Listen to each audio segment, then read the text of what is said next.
নন্দিতা বলছে, দাদামশাই, তুমি তোমার চারদিকে যেসব পাগলের দল জমিয়েছিলে, গুণ হিসেব করে তাদের বুঝি সব নম্বর দিয়ে রেখেছিলে? হ্যাঁ, তা করতে হয়েছে বই কি, কম তো জমেনি। তোমার পয়লা নম্বর ছিলেন আমাদের বাচস্পতি মশাই, তাকে আমার ভারী মজা লাগে। আমার শুধু মজা লাগে না, আশ্চর্য লাগে। কারণ বলি, কবিতা লিখে থাকি, কথা বাঁকানো চোরানো আমাদের ব্যবসা। যে শব্দের কোনো সাদা মানে আছে, তাকে আমরা ধ্বনি লাগিয়ে তার চেহারা বদল করি।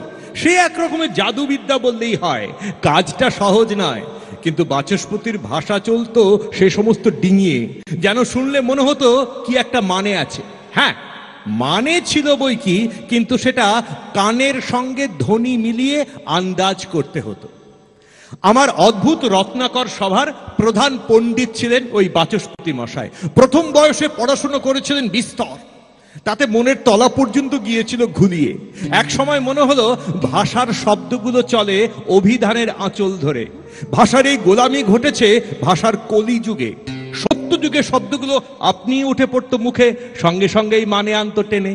তিনি বলতেন, শব্দের আপন কাজই হচ্ছে বোঝানো, তাকে আবার বোঝাবে কে? একদিন একটা নমুনা শুনিয়ে আমাদের তাক লাগিয়ে দিলেন। বললেন, আমার নায়িকা যখন তার নায়ককে বলেছিল হাত নেড়ে, দিন রাত তোমার ওই হিদ হিদ হিদিক্কারে আমার পাঁজন জুড়িতে তিড়ি টঙ্ক লাগে, তখন তার মানে বোঝাতে পণ্ডিত ডাকতে হয়নি। যেমন পিঠে কিল মেরে সেটাকে কিল প্রমাণ করতে মহামহোপাধ্যায় দরকার হয় না।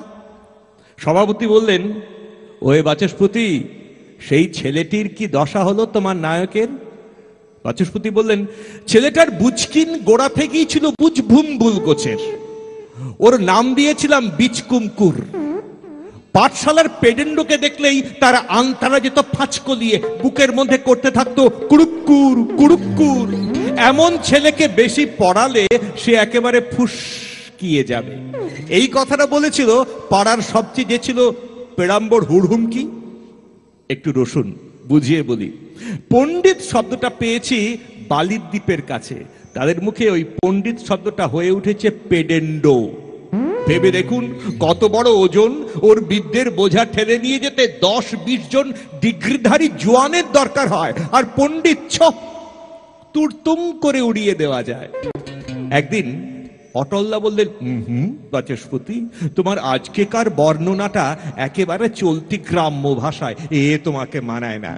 সেদিন যে সাধু ভাষা বেরিয়েছিল তোমার মুখ থেকে, যার সদ্ধংস্ত্রে নিত হার্দিককে বুদবুদিদের মন তিং তেড়ি করে ওঠে, তার নমুনা আজ এদের একটু শুনিয়ে দাও।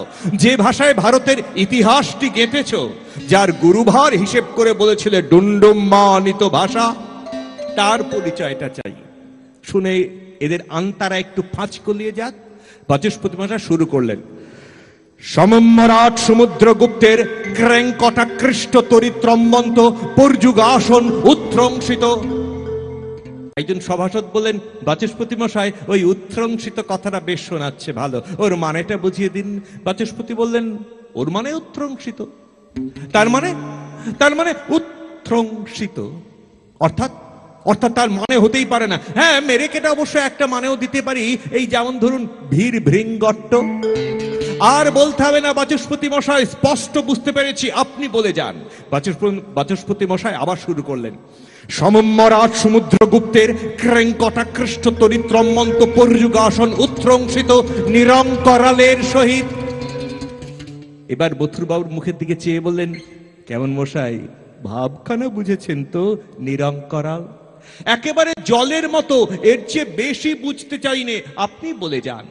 বাচস্পতি মশাই আবার শুরু করলেন, সমম্মরাট সমুদ্রগুপ্তের ক্রেঙ্কটাকৃষ্ট তরিত্রম্মন্ত পর্যুগাসন উত্রংসিত নিরঙ্করালের সহিত অজাত শত্রু অপরিপর্যম্বিত গর্গরায়ণকে পরমন্তি শয়নে সমুসদ্গারিত করিয়াছিল।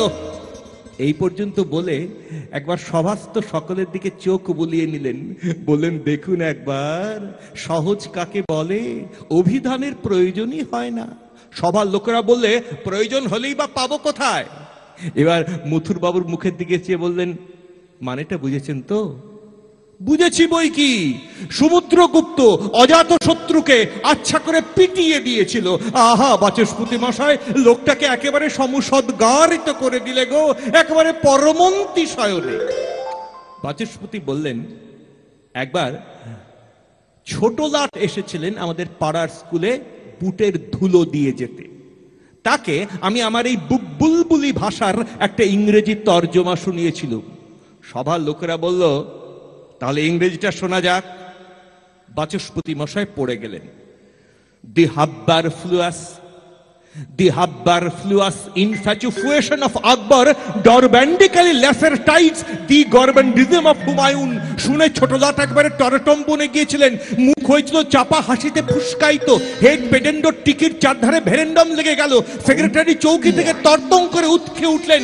ছেলেগুলোর উজবুমুখ ফুরফুরমি দেখে মনে হলো তারা যেন ফিরিচুনচুসের একেবারে চিকচাকস আমদানি। গতিক দেখে আমি চংচটকা দিলুম।